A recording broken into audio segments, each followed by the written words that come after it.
Gure ikastura izango da irakurtzen ikastearen ingurukoa. Eta aurkezpen honen bidez, adierazi nahiko duguna batez ere izango da, eskolak oso ongi egiten duela irakurketaren atal bat, urtetan zehar eta teknika ezberdinen bidez oso ongi irakasten diogu gure umei dekodifikatzen, hau da, letrak elkarrekin jarri, hots eta letra fonema, grafema lotura hori ongi eraiki, hitzak destifratu eta bar, hori oso ongi egin ohi da, baina irakurtzea ez da soilik hori, bigarren hanka bat ere badu, eta hori da zuzen ere ulermenarena. Orduan, uste dut oraindik ere behar nagusienak hortxe ditugula.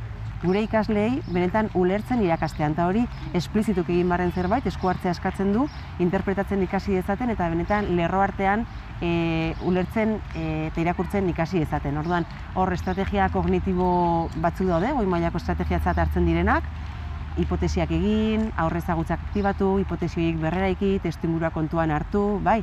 Orduan, hori dena egin ezean, oraindik ere jarraituko dugu irakurle oraindik behar bezain helduak ez direnak edukitzen. Eta hortaz arituko gara.